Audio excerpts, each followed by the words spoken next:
जय हिंद दोस्तों, आप सभी का स्वागत है इस ऑफिशियल चैनल पर जहां पर मैं आप सभी को इंग्लिश ग्रामर सिखा रहा हूं। इस वीडियो में हम टेंस के अंतर्गत पास्ट इंडेफिनिट टेंस के अफर्मेटिव सेंटेंस और नेगेटिव सेंटेंस को ट्रांसलेट करना सीखेंगे। तो आइए स्टार्ट करते हैं। तो जैसा कि जो पास्ट इंडेफिनिट टेंस है, इसमें हम सबसे पहले जानेंगे कि अफर्मेटिव सेंटेंस का रूल क्या होता है। तो आइए देखते हैं। इसमें हम सबसे पहले सब्जेक्ट लिखेंगे। सब्जेक्ट सब्जेक्ट के बाद इसमें हम अफर्मेटिव सेंटेंस में मेन वर्ब का सेकेंड फॉर्म इस्तेमाल करते हैं। इसके बाद ऑब्जेक्ट लगता है, ऑब्जेक्ट के बाद इसमें कंप्लीमेंट लगता है, फुल स्टॉप। तो अफर्मेटिव सेंटेंस का जो रूल बनेगा, सबसे पहले उसमें सब्जेक्ट आएगा, सब्जेक्ट के बाद आपको मेन वर्ब का सेकेंड फॉर्म इस्तेमाल करना है, फिर इसके बाद ऑब्जेक्ट, फिर कंप्लीमेंट, है ना। अब हम देखते हैं सेंटेंस को कैसे बनाना है। जैसा कि इसमें जो पहला वाक्य लिखा गया है, पहला वाक्य लिखा गया, रमेश ने कल एक उपन्यास लिखा। तो हम सबसे पहले सब्जेक्ट को लिखेंगे यहाँ पे रमेश। इसके बाद हम देखेंगे इसमें काम क्या है, काम क्या है, लिखना।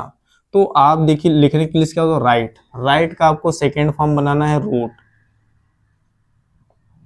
रमेश रूट, रमेश ने लिखा, क्या लिखा, एक उपन्यास। तो एक उपन्यास की इंग्लिश आप लिखिए ए नोवेल। इसके बाद आप देखिए ऑब्जेक्ट के बाद इसमें कंप्लीमेंट क्या है, समय है ना। समय जो इसमें कल शब्द है, कल की इंग्लिश आपको यहाँ पे लिखना है यस्टरडे, फुल स्टॉप। ठीक है। तो एक चीज और आपको ध्यान देना है कि पास्ट इंडेफिनिट टेंस में अगर कल शब्द आ रहा है तो उसकी इंग्लिश आपको यस्टरडे लिखना है। लेकिन अगर आप देखेंगे जब आगे आप फ्यूचर इंडेफिनिट टेंस पढ़ेंगे तो उसमें कल शब्द आएगा तो उसकी इंग्लिश आपको टुमारो लिखना होगा। ठीक है। अब हम आगे बढ़ते हैं दूसरे सेंटेंस की ओर। दूसरा सेंटेंस यहाँ पे लिखा गया है, वह मैदान में फुटबॉल खेलता था। तो इसे आपको कैसे बनाना है, ही। इसके बाद देखिएगा इसमें मेन वर्ब, मुख्य काम क्या है, मुख्य काम है खेलना। तो खेलने के लिए क्या होता है, प्ले, ही प्ले। इसके बाद आपको इसमें सेकेंड फॉर्म बनाना है ना, ये तो फर्स्ट फॉर्म है तो इसमें ईडी लगा दीजिए, ही प्लेड, है ना, वह खेलता था। इसके बाद आप देखते हैं इसमें जो ऑब्जेक्ट है, ऑब्जेक्ट क्या है, फुटबॉल। तो ही प्लेड द फुटबॉल। अब आगे हम बढ़ते हैं कि इसमें जो मैदान में है ना, ये कॉम्प्लीमेंट है, तो कॉम्प्लीमेंट को हम सबसे बाद में लिखेंगे। तो इन द फील्ड,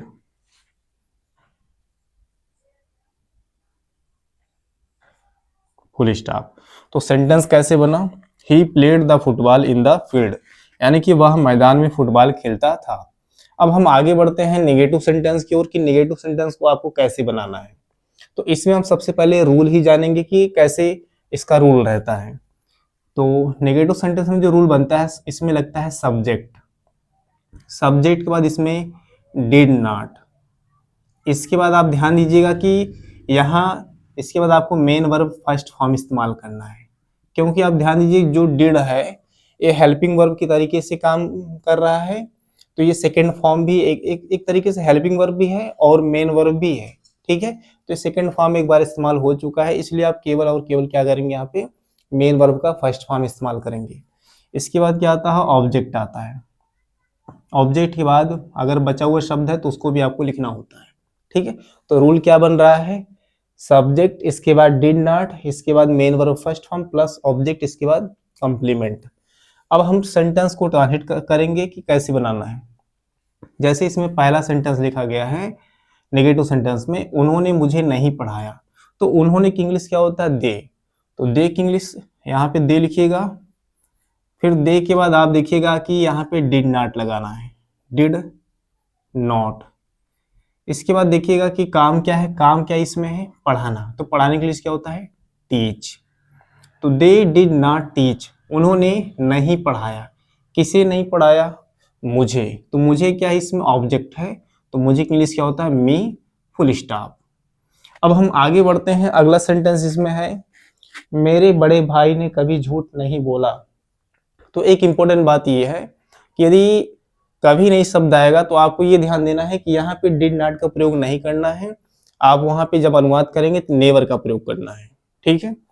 तो इसको हम कैसे बनाएंगे, मेरे बड़े भाई ने कभी झूठ नहीं बोला। तो इसको आप लिखेंगे माई एल्डर एल्डर ब्रदर।